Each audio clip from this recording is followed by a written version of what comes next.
এতিয়া আছো শদিয়াৰ টুপচিঙা গাঁৱত যে টুপচিঙা গাঁৱত আজি আমাৰ ৰাজীৱ ভদিয়াৰ মোৰ ভাই ৰাজীৱ ভদিয়াৰ আদ্যশ্ৰাদ্ধ ৰাজহুৱা আদ্যশ্ৰাদ্ধ মানুহবিলাকে ৰাতিপুৱা 7 বজাৰ পৰা ভাত বনোৱা আৰম্ভ কৰিছিলে এতিয়া সন্ধিয়া 7 বাজিছে এতিয়া পৰ্যন্ত ভাত বনাই আছে আৰু সাকে 9টা মান বজালৈকে বনাই থাকিব লাগিব আজি লাখ লাখ মানুহে এনেকৈ আহিছে আৰু মানুহে আহি স্বতঃস্ফূৰ্তভাৱে খুব সুন্দৰ ব্যৱস্থাপনাৰ মাজত খুব সুন্দৰভাৱে মানুহে ইয়াতে ভাত পানী খাবলৈ পাইছে সকলোৱে প্ৰসাদো পাইছে ইমান ধুনীয়া সিস্টেমৰে সৈতে শদিয়াৰ মানুহে মানুহক আপ্যায়ন কৰিছে নহয় আজি সঁচাকে এটো বৰ হলাক নগলীয়া ঘটনা তো বুধয় অসমৰ ইতিহাসত চৰকাৰৰ পৰা সহযোগ নোহোৱাকৈ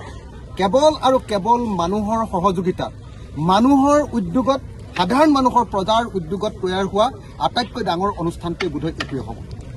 আমি জানো যে বহুতে কয় যে সাহিত্য সভাত বহুত মানুহ হয় কিন্তু তাতো চৰকাৰৰ টকা লাগে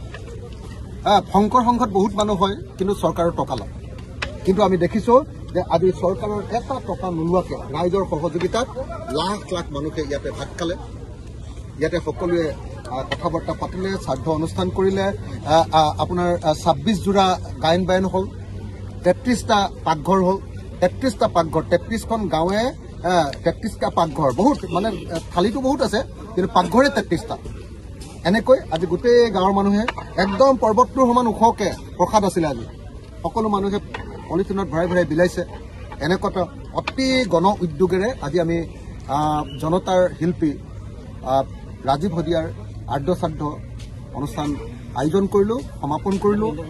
আমি সেই কাৰণে মই ভাবো যে ইয়াৰ যিখন উদ্যোক্তা কমিটি অভ্যৰ্থনা কমিটি তেওঁলোক একদম কৃতজ্ঞতাৰ পাত্ৰ এই গাঁওখনৰ ৰাইজ কৃতজ্ঞতাৰ পাত্ৰ শদিয়াৰ ৰাইজ কৃতজ্ঞতাৰ পাত্ৰ কিন্তু আটাইতকৈ ডাঙৰ কথা যে সকলো মানুহে নিজেই খৰচ কৰি গোটেই অসমৰ পৰা আহিছে আৰু কোনেও এটাও কতো কমপ্লেইন কৰা নাই আৰু সকলোৱে মানে একদম আপোন ভাবেৰে নিজৰ লৰাৰ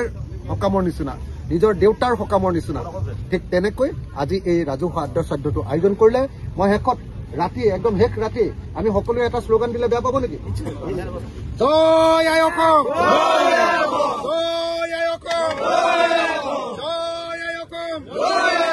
ৰাজীৱ ভদিয়া অমৰ হওক ৰাজীৱ ভদিয়া অমৰ হওক ৰাজীৱ ভদিয়া অমৰ হওক ৰাজীৱ ভদিয়া অমৰ হওক অসমীয়া জাতি অমৰ হওক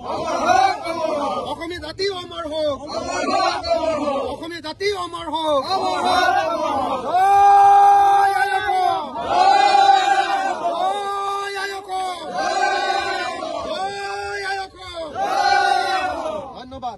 ধন্যবাদ শদিয়াবাসী ধন্যবাদ টুপচিঙা গাঁওবাসী ধন্যবাদ অভ্যৰ্থনা কমিটি আৰু ধন্যবাদ ৰাইজ আৰু ধন্যবাদ সমগ্ৰ অসমৰ পৰা অহা মানুহবিলাক সকলোকে ধন্যবাদ আৰু আটাইতকৈ বেছিকৈ ধন্যবাদ ৰাতি এতিয়ালৈকে কাম কৰি থকা এই আমাৰ ভাত কেনেকে চিষ্টেম দেখিছে নাই ভাত বনোৱা চিষ্টেম দেখিছে নাই শদিয়াত বেলেগ চিষ্টেম দেখিলো